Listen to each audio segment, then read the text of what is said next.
श्रीराम जय जय राम। श्रीराम जय जय राम। श्रीराम जय जय राम। 27 பாதுகா பட்டாபிஷேகம். முனிவர் வசிஷ்டர் அந்தணர்கள் குரு பரதன் ஜனகர் மகாராஜா அனைவரும் ராமனுடைய பிரிவினால் நெகிழ்ந்து போயினர். பிரபுவின் குண குவியல்களை மனதில் நினைத்து அனைவரும் மௌனமாக வழி நடந்தனர். முதல் நாள் யமுனை தாண்டி அக்கரை சேர்ந்தனர். அன்று உணவின்றியே பொழுது கழிந்தது. இரண்டாவது முகாம் கங்கை தாண்டி ஸ்ருங்கிபேரபுரத்தில் இருந்தது. அங்கு ராமனின் தோழன் குகன் எல்லா ஏற்பாடுகளும் செய்தார். பிறகு கோமதியில் ஸ்நானம் செய்தனர். சரயு நதி தாண்டி 4வது நாள் அயோத்தி சேர்ந்தனர். ஜனகர் 4 நாட்கள் அயோத்தியிலேயே இருந்து அரசு அலுவல்களையும் மற்ற பொறுப்புகளையும் ஒழுங்குபடுத்திவிட்டு மந்திரிகள் குருநாதர் பரதன் இவர்களிடம் அயோத்திய அரசை ஒப்புவித்துவிட்டு எல்லா சமுதாயங்களையும் நிலைநிறுத்திவிட்டு மிதிலா நகரம் சென்றார். நகரத்தில் ஆண் பெண் அனைவரும் குருநாதரின் அறிவுரை ஆணையை ஏற்று ராமனின் தலைநகர் அயோத்தியில் நிம்மதியாக வாழ்ந்தனர். அனைவரும் ராமனை தரிசிப்போம் என்று விரதம் எடுத்துக்கொண்டு உண்ணாவிரதங்களை கடைபிடித்தனர். அணிகளையும் சிற்றின்பம் அனுபவிப்பதையும் துறந்து கெடுவின் முடிவில் குறியுடன் நாட்களை எண்ணிக்கொண்டு உயிர் வாழ்ந்தனர். பரதன் மந்திரிகளுக்கும் நம்பிக்கையுள்ள பணியாட்களுக்கும் ஆணையிட்டு ஊக்கமளித்தார். அவர்கள் அனைவரும் கட்டளைகளை ஏற்று தத்தமது கடமைகளில் ஈடுபட்டனர். பிறகு தம்பி சத்ருக்னனை அழைத்து திட்டங்களை கூறி தாய்மார்களை சேவை செய்யும்படி அவரிடம் ஒப்படைத்தார். பிராமணர்களை அழைத்து பரதன் கைகூப்பி வணங்கி நிலைமைக்கேற்றவாறு பணிவுடன் வேண்டுகோள் விடுத்தார். பெரியோர்களே, பெரிதோ சிறிதோ, மேன்மையானதோ தாழ்ந்ததோ, என்ன காரியம் தங்களுக்கு ஆக வேண்டுமானாலும் மனம் விட்டு தயக்கமின்றி கூறுங்கள். பரதன் பிறகு குடும்பத்தினரையும் நகர மக்களையும் மற்றவர்களையும் அழைத்து அவர்களுக்கு தேறுதல் சொல்லி அவர்கள் நிம்மதியாக வாழ வழி செய்தார். பிறகு தம்பியுடன் அவர் குருவின் ஆசிரமம் சென்று தண்டனிட்டு கைகூப்பி கூறினார். ஆணையிடுகின்ற எல்லா கட்டுப்பாடுகளையும் ஏற்கின்றேன். முனிவர் வசிஷ்டர் மெய்சிலிர்த்து பிரேமையுடன் கூறினார்.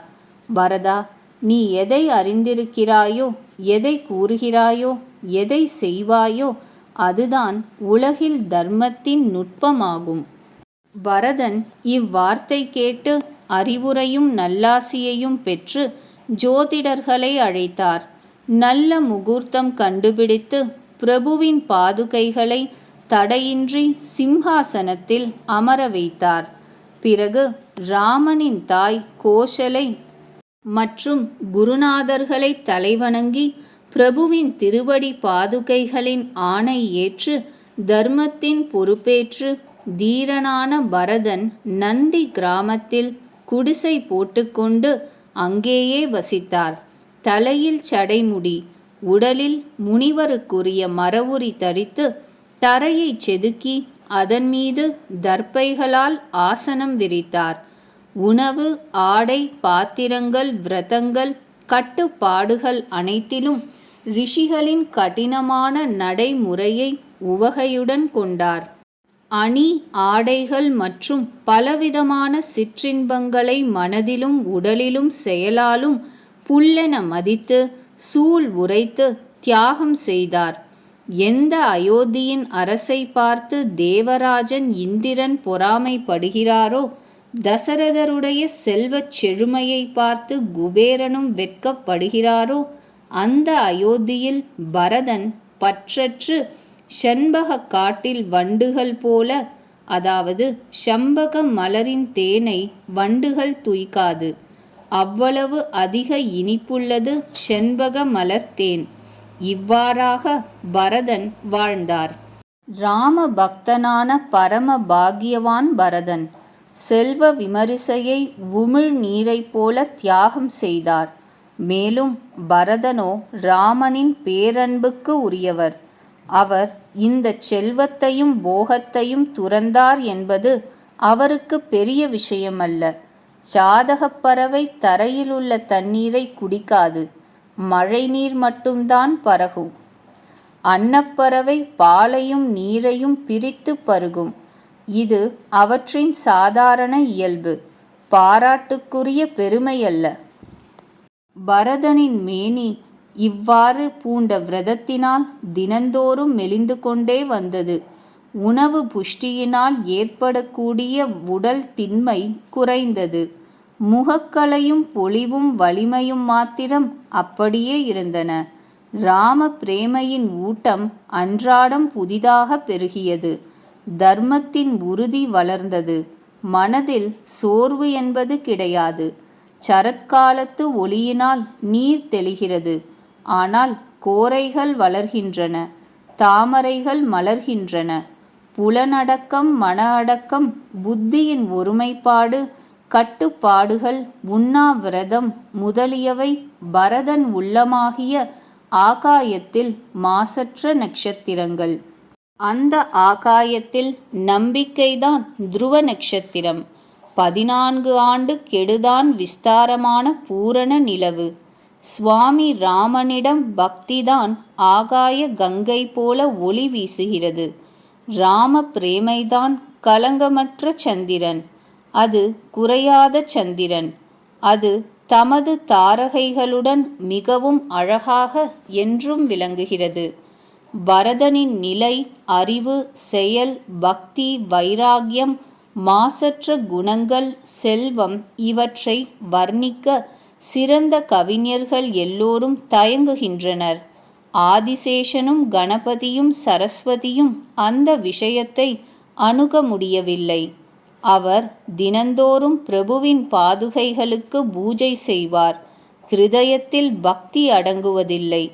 பாதுகைகளிடம் ஆணை கேட்டு கேட்டு எல்லாவிதமான அரசு காரியங்களையும் செய்வார். மேனி சிலிர்க்கிறது. ஹிருதயத்தில் சீதா ராமர்கள் உள்ளனர். நாக்கு ராம நாமம் ஜபிக்கிறது. கண்களில் அன்பு கண்ணீர் நிறைகிறது. லக்ஷ்மணன், ராமன், சீதை வனத்திலே வசிக்கிறார்கள். ஆனால் பரதன் வீட்டிலேயே இருந்து கொண்டு தவம் செய்து உடலை வருத்துகிறார். இருபுறமும் நிலை கவனித்து மக்கள் பரதன் எவ்விதத்திலும் அதிக பாராட்டிற்கு உரியவர்தான் என்று அனைவரும் கூறுகின்றனர். அவருடைய விரதங்களையும் கட்டுப்பாடுகளையும் கேட்டு சாதுக்கள் கூட கூசி குறுகுகின்றனர். அவருடைய நிலை கண்டு முனிவர் கோமான்கள் கூட வெட்கப்படுகின்றனர். பரதனின் மிக தூய நடத்தை இனிய அரிய ஆனந்தங்களையும் மங்களங்களையும் பெருக்குவது, கலியுகத்தின் கொடிய பாபங்களையும் கஷ்டங்களையும் விலக்குவது, பேரறியாமை என்ற இருட்டை போக்குகின்ற சூரியன். பாவ கூட்டமென்ற யானைக்கு அதுவே சிங்கம். எல்லா தாபங்களையும் அடியோடு அழிக்கக்கூடியது, பக்தர்களுக்கு ஆனந்தமளிப்பது, சம்சார கடலின் துயர் தீர்த்து அக்கறை சேர்ப்பது பரதனின் வாழ்க்கை. ராம பக்தி என்ற சந்திரனின் சாரமான அமுதம். சீதாராம பக்தி என்ற ஆமதம் நிறைந்த பரதனின் பிறவி ஏற்படாவிட்டால் முனிவர்களின் மனதிற்கு கூட எட்டாத அடக்கம், கட்டுப்பாடு, புலனடக்கம், மன அடக்கம் முதலிய கடினமான விரதங்களை யார் கடைபிடிப்பார்கள்? கஷ்டம், தாபம், ஏழ்மை, டம்பம் முதலிய மாசுகளின் விளம்பரம் பெருகுவதை யார் தீர்க்க முடியும்? கலி காலத்தில் துளசிதாசர் போன்ற அறிவிலிகளை பிடிவாதமாக ராமன்பால் ஈர்த்து வைத்துவிட எவரால் முடியும்? துளசிதாசர் கூறுகிறார், எவரொருவர் பரதனின் சரிதத்தை பணிவுடனும் ஆர்வத்துடனும் கேட்கின்றனரோ அவர்களுக்கு தவறாமல் ஸ்ரீ சீதாராம சரணங்களில் பக்தி உண்டாகும். உலகியல் சிற்றின்பங்களில் வைராகியம் ஏற்படும். சர்வ மங்களமும் சித்திக்கும். கலியுகத்தின் எல்லா பாபங்களையும் போக்குகின்ற ஸ்ரீ ராமச்சரித மானசத்தின் இந்த 2வது படி முடிவுற்றது. அயோத்தியா காண்டம் முற்றியது.